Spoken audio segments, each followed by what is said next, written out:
let's move ahead with the next session on learning at the speed of change. And for the same, I would like to invite Mr. Ashish Mathew Cherian, who is the Director, Worldwide Sales Digital Learning at Adobe. Giving a brief, past 18 years, Ashish has been in the business of building relationships, also known as sales, and more specifically in the tech sales industry. As a part of his journey, he has successfully established and led large-size sales teams selling various technology solutions across different geographies. And to join him, we have Ms. Sujatha Das, who is the Global Head Learning and Organizational Development at Tawant.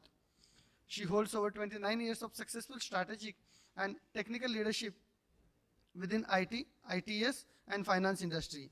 In her current role, she is responsible for the global learning and organizational development at Tawant. With this, Ashish sir, over to you to take this forward. Hi everyone, can you hear me? Loud and clear? Good morning everyone. So I was actually observing the room, everybody's like very serious, like taking notes and everything, right? So I wanted to start the session slightly different. I'm going to actually start the session by asking you some questions, right? And we're going to play a little fastest finger, right? If some of you played Tambola, you would know like how to play fastest finger, right? And we're going to have some gifts or some rewards for the people who answer. So, and first of all, I wanted to thank the fellow speakers and presenters, great insights, so much of knowledge, so much of gyan I got in last 1 hour, so many different topics.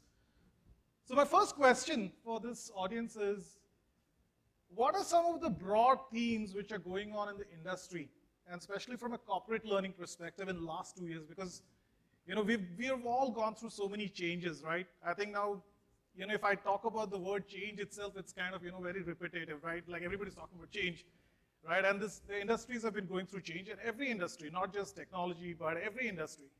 What are some of the broad themes? Anybody who can talk about the 3 broad things from a CHRO's perspective, from an organization's perspective, from an L&D leader's perspective, what are the 3 broad themes? Anybody?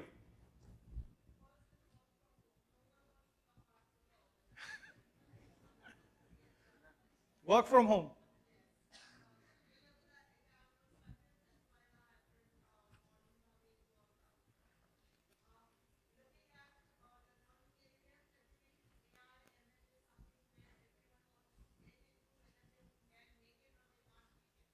Okay.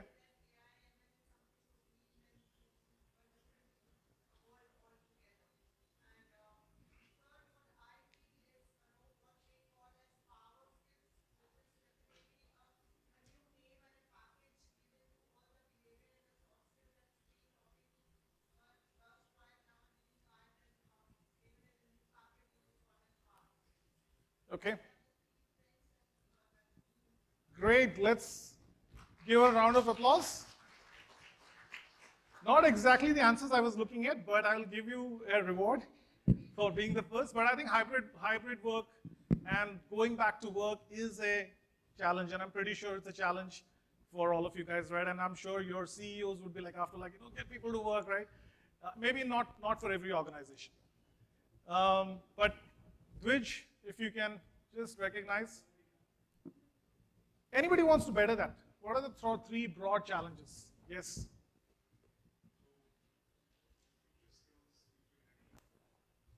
Yep.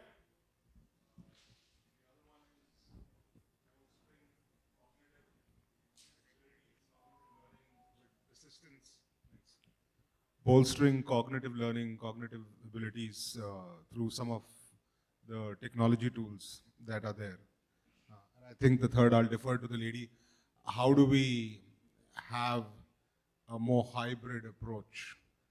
And what are those skills of managing the manpower in that particular part? Because we've gone from one only office solution to a one only home solution to half the team being in the office, half the team not being in the office. So the environment, the infrastructure, the coaching, the leadership around that hybrid workforce, I think for me at least, those are 3 things on top of my mind. Great, thank you. Okay, we have a third person who wants to attend that.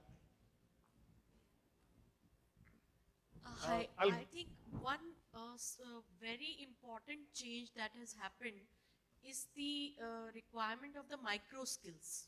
Gone are the days when there was a saying, jack of all trades and master of one. So today we don't need the masters even for a one particular skill, but we need the jacks having micro skills, be it they are self-acquired or through some kind of pool like say, of course today whatever sources available are Google and Wikipedia, people use them. But yes, as Suresh had pointed out about micro-learning, and they are coming up with that idea. So something like that, which is required today. And today's generation, especially the younger generations. And I think Amrinder also talked about it, bite-sized learning, like something quick and easy, convenient. Yes, yes. That is what which is required in today's fast-paced environment. You don't have to go through those, details, histories, and all the information. That has become redundant today. What is important is whatever is required at the moment of Okay, time. thank you. I'll take one last one. I'll give her the opportunity, and I'll give you another question. Yes. And you have to keep it brief. So I think first is retention, because nowadays most of the people are changing their jobs very frequently. So I think for the HR, acquisition and retention of the employees. Employee retention. Yes, is a very big challenge for them. And the second is the development of the employee or the employee of the organization. Reskilling? Reskilling? Upskilling? Reskilling, upskilling. And because it's a motivation factor for the employees, what they are getting from the organization apart from the salary and incentive. Now people are not more focused about the salary and incentive, they are focused for their career growth also in the organization and making future leaders for the organization. Awesome. I think that was the closest answer I was looking for.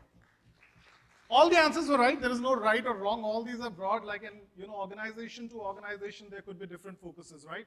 It may not be like one size fits all, as Amrinder was saying, right? One size doesn't fit all in today's time. But thank you so much for being great sport and answering these questions. So, long introduction for me. I will give a short introduction. So my name is Ashish Cherian. I'm part of Adobe's digital learning business, right? And Adobe has a digital learning business, if you didn't know about it, right? And I've been a part of this business for about 12 years. I have a very unique role and a very fun role, very cool role. So what I do is I actually work with L&D professionals, CHROs across the globe, right? So I could be talking to an Amrinder in the morning, I could be talking to his counterparts in US or peers in US, or I could be talking to somebody in Europe or Africa or Middle East, right? So don't try to guess my working hours, it's pretty crazy, right? So what we're going to talk about is learning at the speed of change, right? And like, I don't need to talk about change, how things have been changing, right? In last 2 years, the kind of transformation, there is a revolution going on. There is a lot of chaos going on, right? All of our lifestyles have been disturbed, the way we work, the way things used to happen. What was normal is not normal anymore. Agreed? Like a lot of things we used to think, oh, this is the normal way to do. You know, you go to office, right? You be part of the meeting. There's nothing normal. Like, and we have to all accept it, right? It's not, right? Things have changed, right? And if we are still trying to make the change, we are too late. So I was hearing about all this future of learning, right? Future of learning, future of learning. What's the future of learning? We are actually in the future of learning today. You guys, all of you in this room are kind of driving that future. So if you're still thinking about a future, right, it's too late. We are too late in the game, right? So while I'm going to talk about specific things Adobe is doing in digital learning, I think my primary agenda is to kind of give you guys exposure to learn about, what is happening at the world level, right? Like how other world leaders, right? How your counterparts, how your peers in other countries or in your other industries, how they are looking at these problems. So, Rohit, first of all, you and me are going to talk about offline because you did not talk about Adobe in the learning platform, so we'll talk about it. But one thing I really liked about the fact that you mentioned that L&D as a growth factor, right? L&D is driving growth. I'm glad that you didn't say that L&D is like also chief revenue officer, right? But yes, L&D actually has the role of L&D and the kind of impact of L&D has completely changed in the last couple of years, right? And being working with these L&D leaders and CHROs for last, I don't know, 2 decades, I can see that the kind of impact the L&D leaders, the way L&D leaders are driving growth, and their kind of impact on the organization has kind of grown multifold. Right, so we do a lot of surveys with our partners, right? And we do a lot of surveys with L&D leaders like you, organizational development leaders like you. And these are some of the broad themes coming out of those, those surveys that we did. So a lot of the C-level executives, they're actually worried about the skill gaps in the organization, right? They're worried about the skill gaps. They're worried about retention. She said retention, right? Like, I'm sure all of her heard about great resignation, reshuffle, people thinking about different priorities, right? A lot of organizations are focusing, they're doubling down on the way they reskill their employees, right? For example, if somebody's in HR and they don't like HR and they want to move to maybe sales, right? Or somebody who's in sales, they want to make a career in talent recruitment. Is it possible? Right? It is, right? And organizations have a big role to play in that by reskilling those employees. And L&D leaders have a big role because, you can only find as much talent out there, right? Why not grow talent? In fact, a lot of times I personally see organizations as like a school or a college or an institution, right? Where do we learn the most? We learn in our school years, we learn in our college, but after that, where do we learn? Right? You learn in the organizations. I learn at Adobe, right? Somebody was talking about MetLife, somebody was talking about Genpact, and Genpact has a great learning culture, right? A lot of things which we learn happens in the organization. So organizations have a very, very important role in the development of the individuals. Internal mobility, I spoke about it, right? If somebody wants to move from talent acquisition to OD, or somebody wants to move from sales or finance, and we are seeing that happening within the organizations where that is becoming a key retention strategy, right? Can you provide another opportunity? Maybe somebody doesn't want to do what they were doing, right? Can you provide opportunities to reskill them? The third one is around reskilling and upskilling. We spoke about it, how do you reskill and upskill, right? And some of the positive stats coming out of this, right? There is 2x retention for organizations who are doubling down this. The organizations who are focusing on this, they're able to retain, they're able to engage their employees better, right? Okay, so from an Adobe perspective, and it's Adobe, it is actually a lot of people who probably do not work with us, and sometimes when I talk to people, they have a different pronunciation for it, Adobe, right? But it's actually Adobe, right? So my second question, and I said I'll give you one more question. Anybody in this audience, except for the Adobe people who are there, can you name 3 products, leaving Photoshop and Acrobat, can you name 3 Adobe products? Raise your hand, raise your hand. Okay, that's one. Okay, one by one, why don't you stand up? Adobe Commerce, okay. Connect.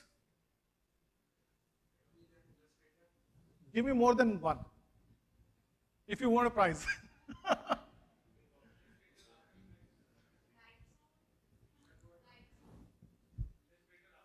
Okay, that's 2. Converter? I didn't know we had a product like Converter. Lightroom, somebody. That gentleman said 2. Anybody can do better than that.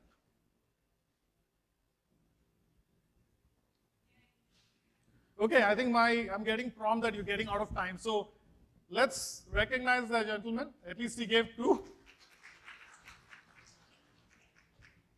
We have like hundreds of products, right? And especially when I talk about digital learning, we have like multiple. Adobe has been in digital learning for more than 2 decades.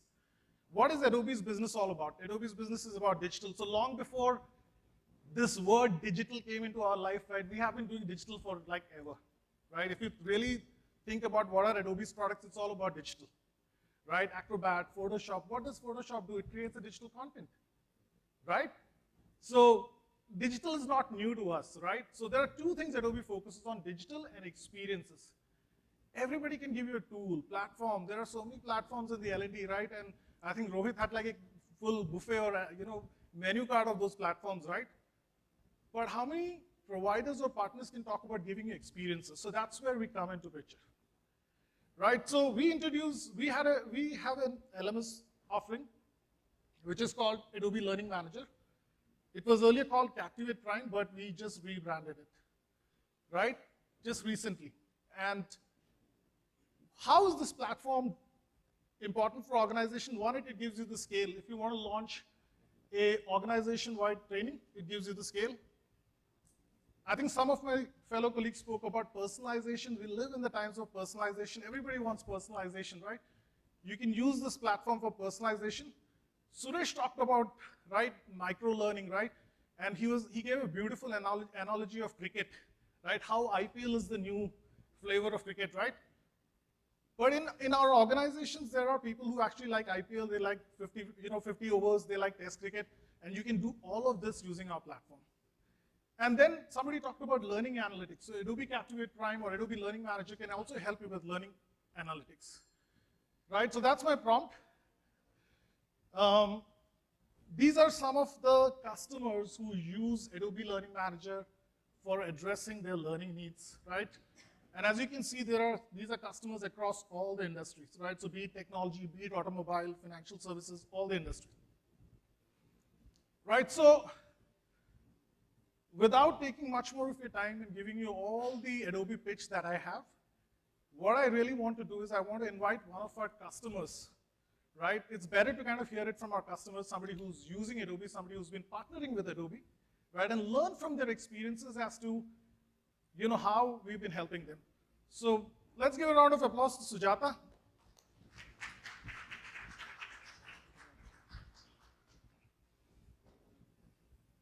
And we'll do a fireside chat, but there's no fire. So imagine there is fire, and I don't have coffee, so doing coffee with Karan. Have a seat, Sujatha. Thank you very much. So Sujatha, first of all, thank you for flying in from Bangalore. Pleasure's mine. So the first question, Sujatha, is like, why is employee reskilling important? And why is it a big deal for Tawant? And by the way, Sujatha is the head of L&D for an organization called Tawant. I forgot to introduce her. Right? So why employee reskilling is big and why it matters more than ever? I think reskilling, we all talked about, post the pandemic, this has gotten into an emphasis, but I still feel we've been doing reskilling always. And if I were to just step back and think from every person sitting here in L&D, we have been creating a lot of value, but I don't think we've been speaking about it. So to just tell you about a small thing, in an organization, typically we talk about 3 pillars, which is people, process, and technology. If you look at it, if a process change, what do you have to do? You have to learn. If people change roles, you have to learn.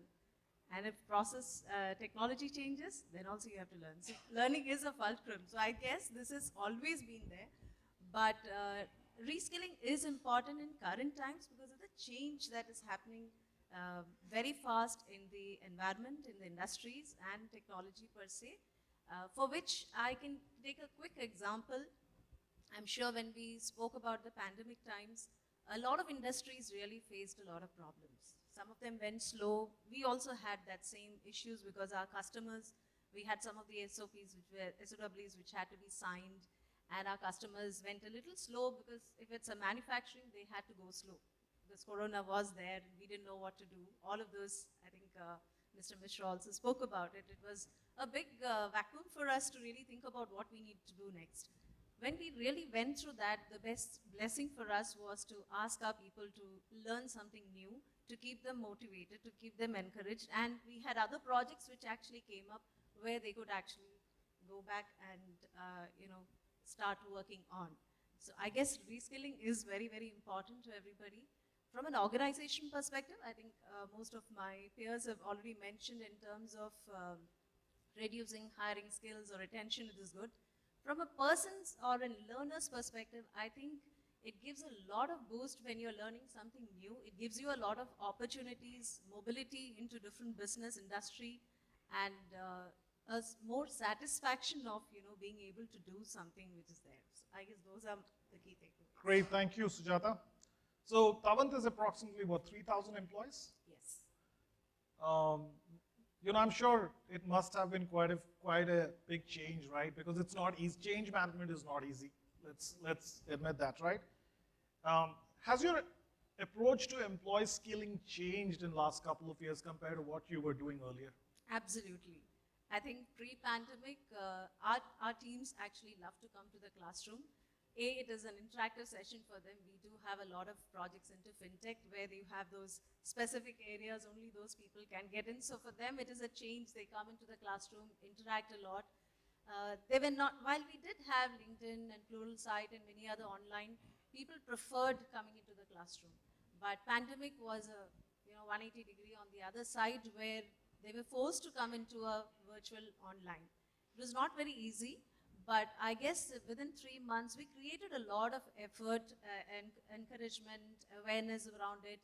We made sure that there was a lot of blended. A lot of people were speaking about blended. I think we did that, and that was a time when we actually implemented Adobe Learning Manager.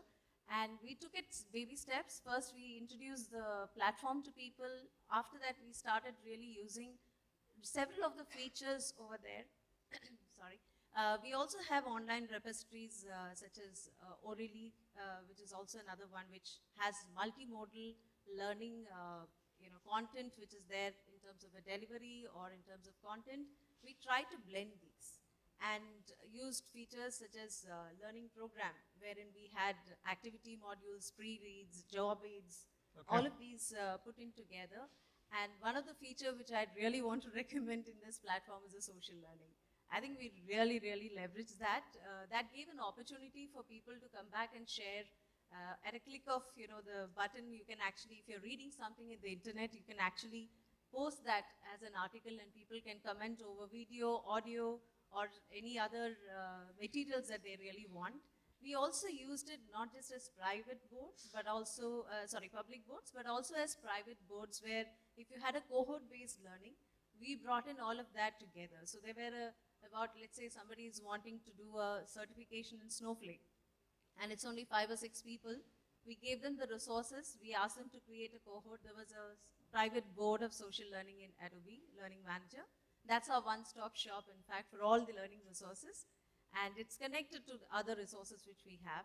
And then we also had virtual connects with the SMEs who are there, subject matter experts. So once in a week, they used to connect together, share their learnings. So both asynchronous and synchronous was completely blend over there. That's how. Yeah, and that was a revelation for me. Like social learning, right? I'm sure we all hear about peer-to-peer learning, right? Where does the best learning come from? It comes from your peers, right? And if we as L&D professionals can facilitate that, what better than it was like a revelation for me. Yeah. So how did you, like, I'm sure there are a lot of people who want to understand there is a lot of technology offerings, a lot of platforms out there, right? How does one go about choosing the right technology partner, and how did you arrive at deciding that Adobe is the right partner for your project or your L&D initiatives? We did, like Rohit was mentioning, we have been doing a lot of research on other platforms. First and foremost, we wanted a platform which is very easy to navigate both from the administrator side and the learner side. We looked at the different features which we can actually blend together, the connectors or the integration that we can do. We have an SSO which is already connected, and all the platforms that we are using, resources are all connected to this. Be it Teams or be it Forms, MS Forms, the connectors, we can actually do that. And then of course, the features like social board or gamification, we have a leaderboard. A lot of people actually came back and enjoyed trying to do something, and we do have spaces in the Yammer, for example, where people go and share whatever they've learned something new. Some of these snippets of the leaderboard and who's coming first has also encouraged people to come back and do. So I think all those features really were something that we really looked at. And it's been what, like 3rd year? 2.5 years? 2.5 years. 2.5 years. Yeah.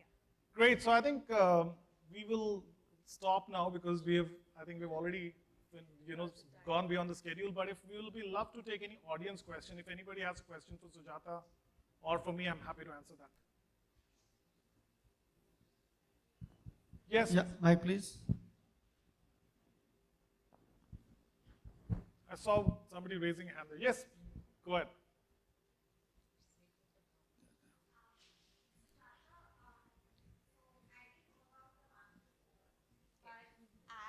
As mentioned, that it's also a relatively smaller company, 3,000 people. And the company I'm currently working in also has a small scale, like about 6,500 people globally at the moment. My question is that how do you get a buy-in to invest in a learning platform? Because typically in smaller companies, when it comes to budget allocations, their priorities are more towards, technology for sales, technology for product. So how do you, I mean, in your case, maybe if you can share your experience, how to get that buy-in? I was partially lucky. When I joined, in fact, the organization had a very small system which was open source on Moodle that a couple of people actually created as a project and they gave. But those people moved out, and when I had joined, the first thing I asked was, where is the process? So we have CMMI process level 4 till that point of time. A lot of things were manual, and we were just lean, 2 people in the team, including me. So the first question that I asked was, if we really want to take a step, at least we need to automate so that we can concentrate on different things. And to tell you the secret, first attempt was to create a learning council of all the leaders and also a learning champion, because we can't really reach all the people because they were globally distributed as well. Therefore, and especially in the pandemic, people are from all regions. So going individually was difficult. So we had a learning champion from every business unit, and I made them speak whatever I wanted in a different manner, which really helped in getting the budgets for it. We do have budget crunch, so it's not that we don't, but these 2 things of O'Reilly and Adobe Learning Manager truly helped us at that point of time. I hope I answered. Great question. Thank you. Yeah. I just wanted to add one thing before any other question. What Vidya had spoken about, the blended for the future lead learners. We actually have a lot of programs for the freshers, which is into which we call as the Savant Learning Boot Camp. And this particular program has a lot of 80% of hands-on, and we include a project so that, a live project, whatever we've done for customers, we remove the data, of course, and make it fictitious. But we give them that same environment to make sure that people are ready, actually ready when they move on to the project. Just wanted to add that point. Thank you. Thank you. Any more? We can take one last question. Hi, Miss. Very good afternoon. My question for Miss. So you must have a D platform for PMS as well. PMS. For PMS as Yes, well. yeah. For ESS as well.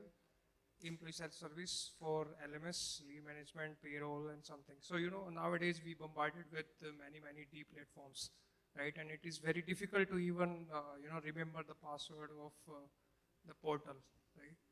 So how, can you throw some light how this, e-learning or the Adobe fit into such digital arena for So the employees? We've integrated all our systems through SSO, single sign-on. Okay. So we don't have to really remember anything once we are signed on to the organization's ID. So again, it is very difficult to pull people into that particular icon or Into the learning into platform, the you learning say? platform. Yes. Well, I'll tell you my secret. I started off very as small as possible. When we started with compliance program. So we just everybody had to go there. So they got used to how to enter the learning platform. Everything and anything, we started slowly and steadily coming out with every feature on every quarter. So I didn't go a big bang saying, oh, Adobe has this 100 features. We just picked up 1 or 2 and focused on it on every. By the time that particular quarter was over, people knew about it and they were ready for a new one. So that's how I actually pulled everyone to this. There's also another feature which I wanted to say. There's learning reports which actually come to every individual and to the managers. If you're a manager, you will get to see how your peers are doing and how your team is doing. So it comes very beautifully saying, these are recommended programs for you. If in case you're interested, these are what your peers are doing and this is how your team is doing. So those reports also was something which created a lot of interest in the business users. Yeah. Thank you, Ashish. Thank you, Sujatha. Please have a huge round of applause for both of them. Thank you.